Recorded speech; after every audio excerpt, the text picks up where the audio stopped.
Wait.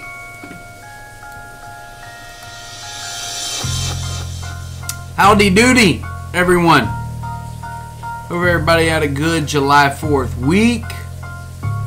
Hope everybody's getting ready to take a nice little 4-day break from looking at your fantasy baseball team.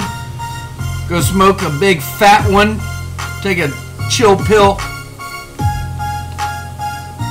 Also, Eric, we are out of Natty Lights, so sorry. That is not my drink of choice today. I would have loved one, but we didn't have any. So, I'm drinking a little bit of rum and Dr. Pepper. Nothing like it. Alright. Cue the music to stop. Boom. Week 14 is in the books. We now enter into our second longest week of our season. It is All-Star Week. So for the next 4 days, I will be miserable because I will not have any fantasy baseball. I will look at my phone probably 27 different times like I always do and then be reminded, oh yeah, there's no baseball today. But on Friday, there can be no excuses. You better check your shit. Okay? Speaking of there can be only one game of the week for week 15. And that is none other than Christopher Trump Rally Monkeys versus Swinging and Missing Eric. It has to be. There can be only one game of the week.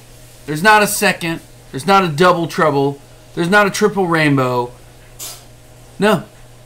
This was it. 9 games back is Rally Monkeys from Swinging and Missing. 9 games. And going into the All-Star break, Swinging and Missing swung and missed at a victory, losing 5-4 against Fenway Sluggers. So this shall be interesting. And Rally Monkeys got right back into the winning column, beating down Red Sox Nation 6-3. So, post All-Star break, I'm going to give you the top 10 batters post All-Star break and the top 10 pitchers, including relief pitchers, post All-Star break. Your batters are as follows: Christian Yelich, Mike Trout, Cody Bellinger, Josh Bell, Freddie Freeman, Alex Bregman, Ronald Acuna Jr., Pete Alonso, Mookie Betts, and Xander Bogaerts. Those are your top 10 batters. I'm going to bring up top 10 later on in the show for a question. Your top 10 pitchers are Justin Verlander, Max Scherzer, Ha-Jin Ryu, Charlie Morton, Zach Greinke, Josh Hader, Garrett Cole, Kirby Yates, Ryan Presley, and Brandon Workman. Those are your top 10 batters, top 10 pitchers post All-Star break. I'm willing to bet that a lot of the batters that are up there might not change. As in the top 10. They may change in order, but not so much, I expect maybe to see maybe like a Francisco Lindor up there. But as of right now, yeah, maybe Rafael Devers. I don't know. Dude's having an all-star year. Pitchers, I'm not too sure. I mean, maybe Strasburg. But who else are we going to pick? I mean, what pitcher is really worth their salt out there? So, your top 6 going into the All-Star break are like this. Swinging and Missing with a 9-game lead, like I said, over Rally Monkeys. Red Sox Nation 3rd. Captain Redbeard, top 4. 5th, All Rise. And D's Nuts holding a very, very, very slim half-game lead over tripping Billies and only 7.5 games over Nicole's team. I second you, Jason. I read your message today on the message board. I agree with you. I believe that 2 teams that are in the top 6 will not make it into the playoffs. And unfortunately, I might be one of them. Pitching is an issue. Hitting, I think I feel pretty confident with moving forward. But, again, I digress. The All-Star game and before, is it pre? Post is after, right? Post is after. Shit! I've been saying post. Pre-All-Star. Damn it. Thank you, Ray, for helping me. Pre-All-Star game, all those batters, all those pitchers, okay? But, anyways, I digress. Pre-All-Star, not post. What are we talking about? Jeepers. Rum and Dr. Pepper. But yes, Jason, back to you. I agree. It's gonna be interesting because Mr. Bill only holds a 8.5 game lead over Nicole's team. I only hold a 7.5. This is gonna be interesting. And there's 2 other teams that I would venture to say could make their way up. Fenway Sluggers, Rayford's Peaches. The other 2 teams down at the bottom, I don't know. I'm not feeling it. You'd have to win like 10-0, 10-0, 10-0 to, make a difference in the world. So, we shall see. Moving on. Game of the week recaps. Nicole's team, like I said, laid the smackdown on D's nuts. And it was not a pleasurable smackdown, I will tell you. All the way up until Sunday, I knew I had no chance. I was trying to make it a 6-4 game. I picked the wrong batters 2 days in a row. Home runs were left on the bench. Oops. But pitching was what I needed. I did not get good pitching stats. Made a lot of trades from pitchers the week of. And that cost me, in my opinion. Redbeard owned All Rise. 8-2 victory, bumping him up from 5th to 4th. Fenway Sluggers narrowly beat the league leader, swinging and missing. We've already discussed that.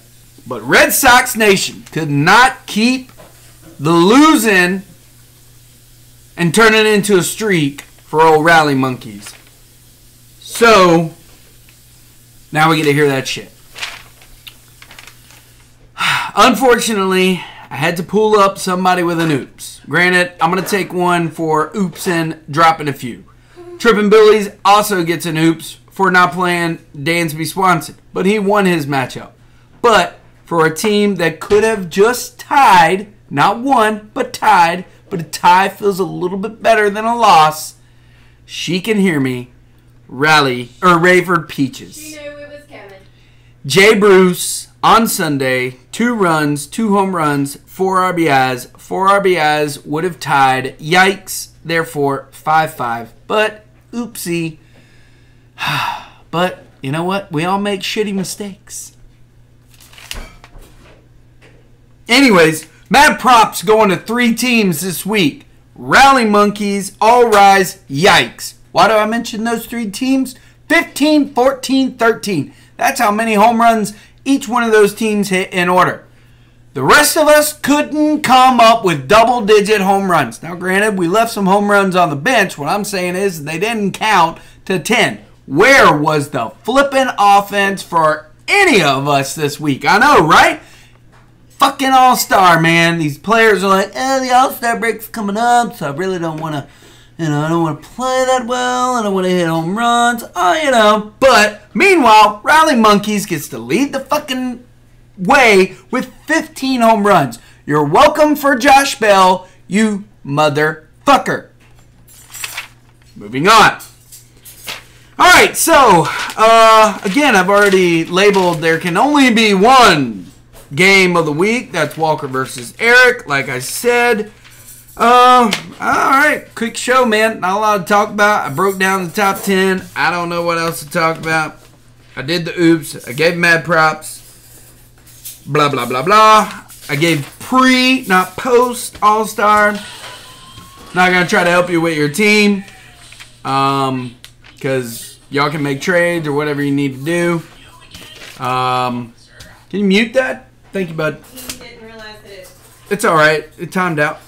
All right, so real quick, my question. Mentioned top 10 players. I want to know if we were doing a redraft today, who would be in your top 10 to draft? Top 10 players. Pitchers, batters, relief pitchers. I don't care. Top to bottom. Top 10. Who's your top 10 moving forward that you think would go in a draft? Whether or not you would draft them, just who do you think is going to be the top 10? Now, granted, we have a 12-team league, but I said 10, so there you go. That's it for this week's show. Enjoy the All-Star break. Tonight is the Home Run Derby. Go Acuna. I'm hoping that he doesn't get the Home Run Derby curse and comes back and doesn't hit a fucking home run for weeks because I just got him back on my team. But we shall see. All-Star game tomorrow night. And then Wednesday and Thursday. That's when the husbands get with the wives. And then 9 months later, they don't play baseball in a certain couple of days for paternity leave. But bam! Can't tell you what's happening. I got kids around. But if you don't know, Google it. It's worth the Google. Oh, man. That's it. I go into the season with 1, 2, 3 losses in a row, I believe. 3 losses in a row. That's effing awesome. Right?